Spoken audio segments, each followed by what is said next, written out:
This thing's the heaviest component that I have received to date. So in the box, manual, we've got some bolts and combiner bus bars, and then some terminal caps. I'm guessing it's just a pass-through cable.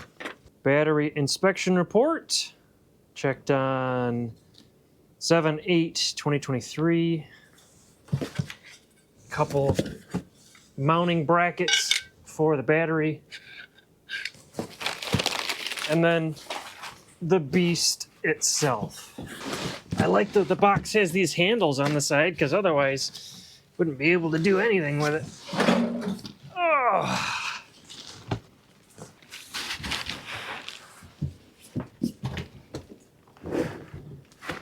Oh.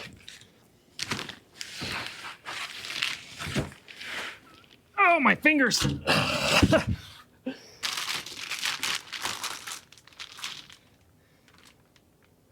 You don't realize how much work this is. Well, good evening, everybody. So we have our very first server rack battery to take a look at tonight. We have the Orient Power 230 amp hour server rack battery. So let's take a look at it.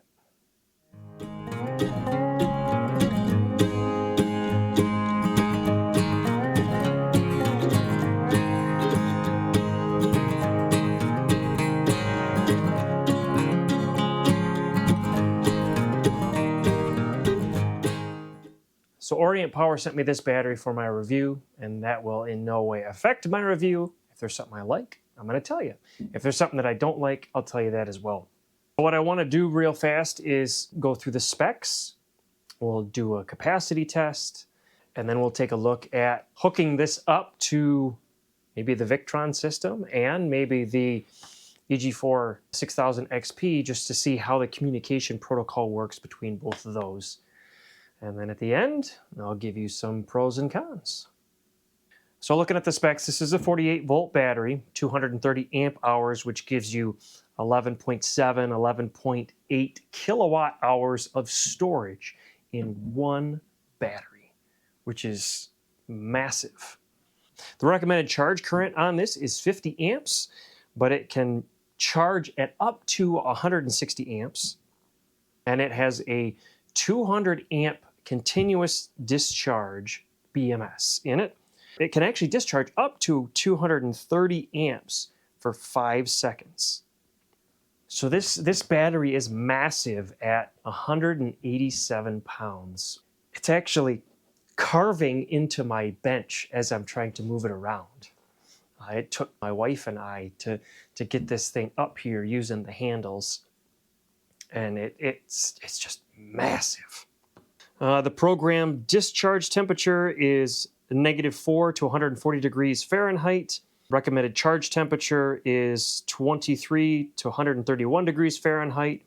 Dimensions, 9 3/4 inches tall, 17 3/8 wide. Depth, not including the handles, 22 5/8, including the handles. We've got 24 1/4 inches. Looking at the front here, we have 2 terminals for positive and negative. We've got a massive 250 amp circuit breaker with a test button on the side, which I don't know that I've ever seen any other server rack batteries with a test button built into the breaker. The breaker has a 250 amp rating on the front. We've got our basic specs on here, the model number, rated voltage, the nominal voltage 51.2 volts, 230 amp hours, and 11,776 watt hours. We've got our display for our BMS, which you see this is starting to peel off. Let's just take care of that right now. Oh, such a satisfying feeling peeling these things off. 4 buttons on the side for controlling. You know, it's basically, it's the standard server rack battery interface that you're used to seeing. Now, power button, communication ports on the bottom. These 2 on the far right, RS485B and C, are for communicating between multiple batteries. The RS232 is computer communication. And then RS45A and then CAN are your inverter communication ports. We've got some dry contacts, which basically can trigger based on alarm settings, I believe. State of charge indicators, the typical 4 dots. 0 to 25 is the first dot, and then, 26 to 50 is the second dot, and so on. Run alarm lights. We've got an on and off indicator light signifying if the BMS is turned on and off. A reset button, and then we've got our 4 ID dip switches when you're trying to communicate between multiple batteries in parallel.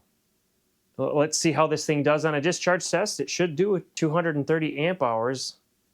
I believe the display showed from the factory 237 amp hours on a test. We've got the 280 amp hour battery sitting here up on the bench, wired into my test wall. My EG46000 XP is going to be the inverter, which is going to be coming over here, dumping into my main battery bank using the chargeverter. And then I've got a Victron shunt, which will be doing the measuring for us. So 230 amp hours times 0.2C, that's 46 amps for the discharge rate. So we'll program that into the chargeverter to dump into the battery. And I think we're ready to go. So power that on. 46 amps. So yeah, we're at 46 amps looking at the smart shunt here. So we'll let this run for about 5 hours. And we'll see what the capacity ends up being.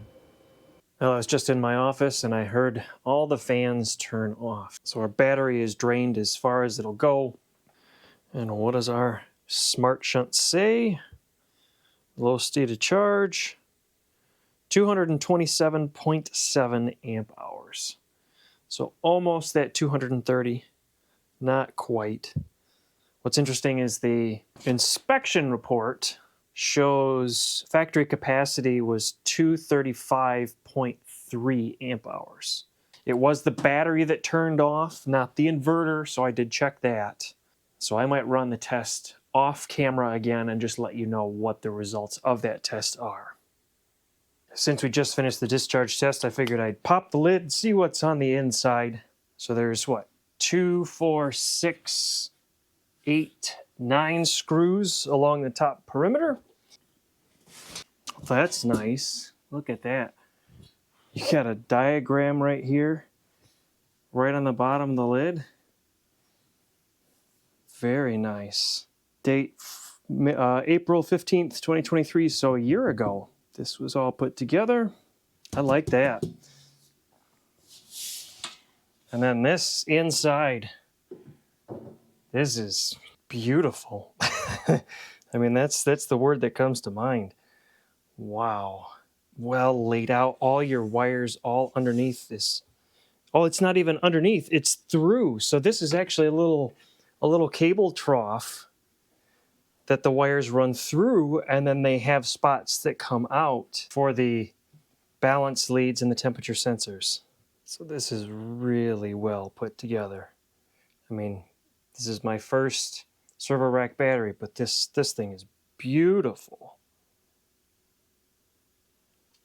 We've got a pair of 4-gauge silicon wrapped wires for the positive connection. We've got a flexible bus bar going down to the BMS, and then a pair of 4-gauge wire coming off of the BMS going to the negative connection. Positive line silicon going down to power the BMS, and then the flexible bus bar connecting the top of the circuit breaker to the 2 posts on the front of the battery. Everything is in wire loom. Flexible bus bars, quality control marks on all the connections, even the little screws have quality control marks to make sure that they're not coming off. The temperature sensors, they're not on the cells themselves. We got 1, 2, 3, and 4. So they're on the metal rail. Well, I don't know if that's going to make too much of a difference. It would be nice if it was on a connection to a cell, but still, you've got 4 temperature sensors here, and I believe there's actually 2 more down here for maybe the BMS. Looking down between the cells, I see a neoprene pad separating each cell, and then there's a pad on the front of the cells as well for the compression plate, fixture plate, whatever you want to call it, holding the cells all together. I want to see if I can get one of these rails up so that we can take a look at the type of cell being used. The 04Q on the barcode represents EVE cells, which are great quality cells. This quality is exactly how I expect these server rack batteries to be built. Every wire should be in its place. Exposed wires should be loomed if it's in a bundle. Just beautiful. So great job on the build quality of this battery. For a second I was trying to figure out, well, what's the dead space here for on both sides? And then I remembered they've got the big old handles on the side. And so they recess in, so they needed to have that extra space. So we've run the 2 discharge tests, and each time we only got about 227 amp hours on it. And I didn't really notice this the first time, but after the second test, I noticed when I was looking at the individual cell voltages, one cell is significantly lower than all the rest. So if we go to menu, analog status, scroll down to cell voltage. So cell 1 through 4, they all look the same. Cell 5, 6, 7, and 8, all 3.01 to 3.03 volts. Cell number 9, 2.8 volts, while 10 through 12 are over 3 volts, and 13 through 16 are all over 3 volts as well. I'm actually going to connect the battery up to the computer using the RS-232 communication cable, of which I didn't have one. I couldn't find the right one. I actually contacted Orient Power and they sent me the proper cable.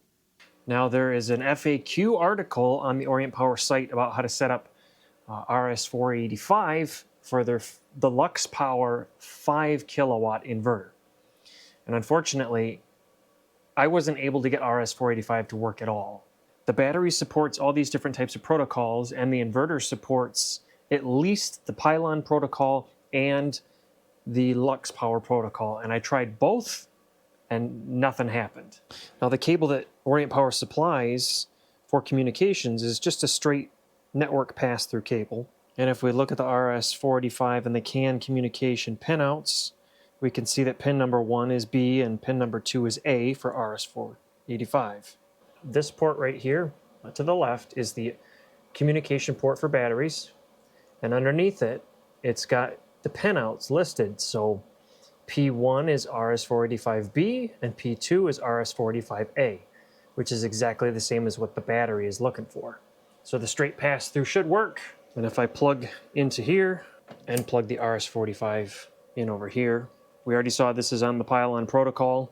So if I come to the inverter settings and go to option 3 and switch to lithium ion, protocol number 2 is the Pylon tech, hit enter, the system resets. We're getting power going to the battery, but it's not pulling the amp hours or the state of charge off of the battery for RS-485. And now the default is Pylon for the CAN protocol. So all I'm going to do is switch this over to here. And I did adjust this address switch to be the farthest left one up is on, as this is the only or the master battery. And now we come over to the inverter and we see 231 amp hours, 52.7 voltage, and 51% state of charge. And it's the same for the Lux Power protocol as well. So very simple. If the RS-485 doesn't work, switch to the CAN protocol. And taking a look at the monitoring page for the inverter, we can see over here on the left, we've got our incoming power going into the battery, our state of charge, 52.7 volts DC, and then we've got a lot of these different parameters that are automatically set due to having that battery communication set up between the inverter and the battery. So you can also connect the battery directly to the Victron system and have battery communication into the Victron system. And you would need a servo in your Victron system in order to do that. On the servo, there's two different types of ports. There's VE CAN ports, and then there's BMS CAN ports. The VE CAN ports are going to be your normal communication between your different devices in the Victron environment, Victron devices. And then the BMS CAN is going to be your battery communication port.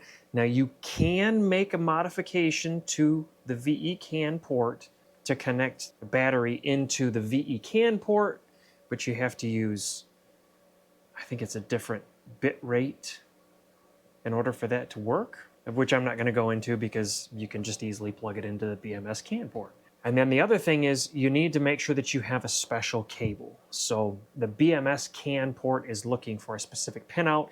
It is not a straight pass-through pinout. So you have to either buy a Victron CAN A cable, I believe, a battery CAN A cable, or you can make your own using the pinout on the Victron site. I chose to make my own.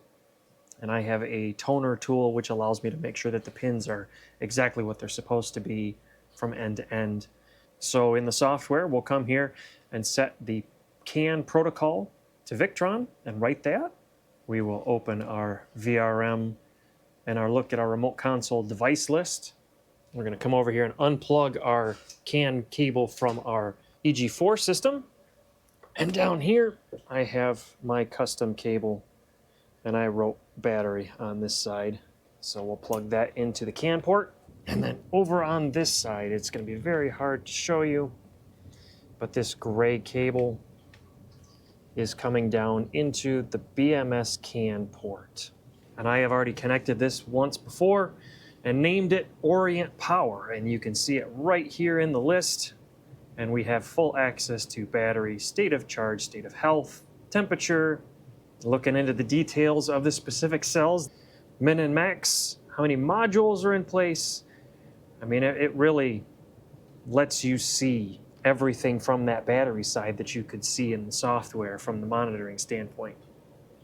Can't program the battery from there, but you can see all the monitoring statistics. So final thoughts on the Orient Power 230 amp hour battery. We'll start with the pros.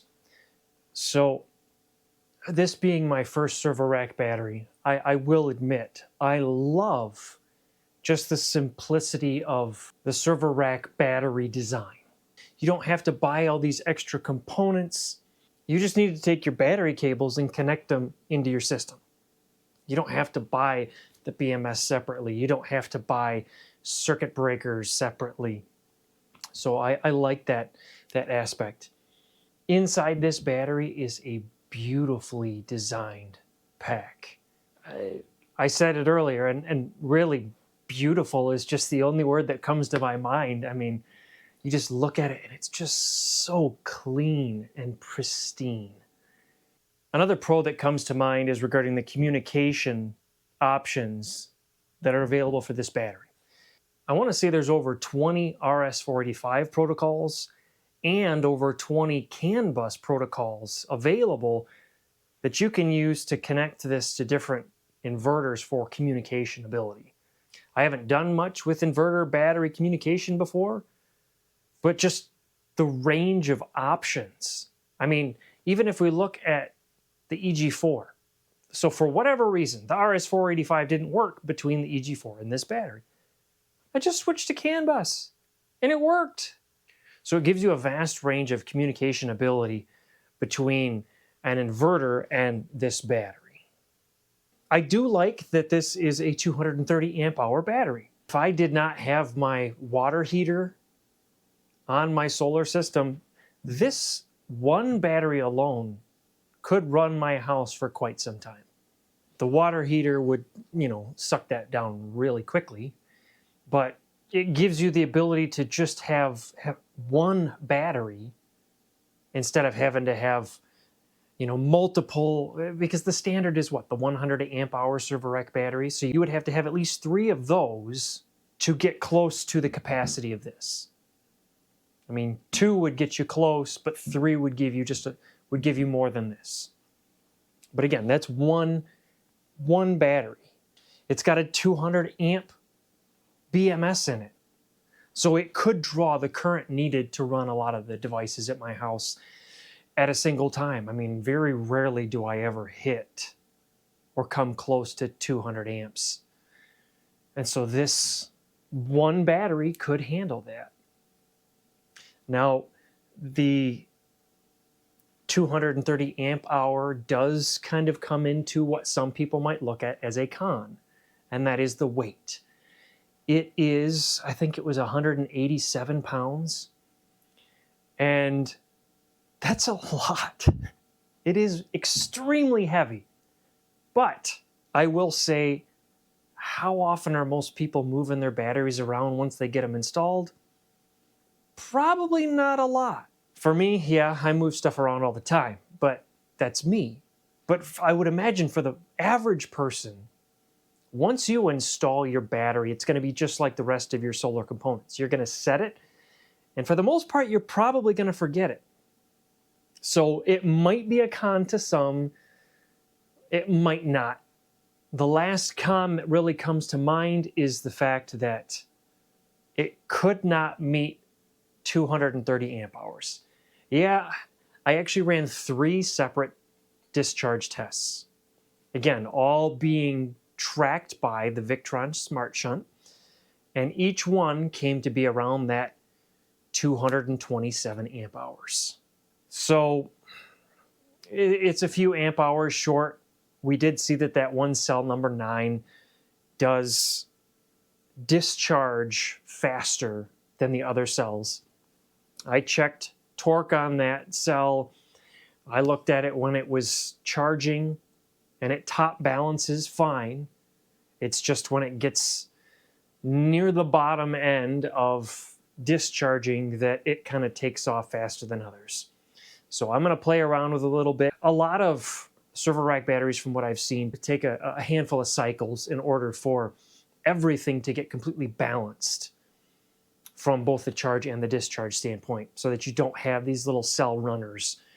So it very well could be that that's what's going on here, and it just takes a few more cycles to get that leveled out for a full discharge. So I'll keep an eye on that, and if something changes, I will definitely let you guys know. Like everything, don't follow my one review. Do your homework. If it's something that might interest you, I'll leave links in the description below. It was fun for me having my first server rack battery to take a look at, to test, and to have it be a 230 amp hour server rack battery. It's a big boy. So with that, I'm gonna let y'all go. Y'all stay safe, stay warm, and we'll catch up with you later.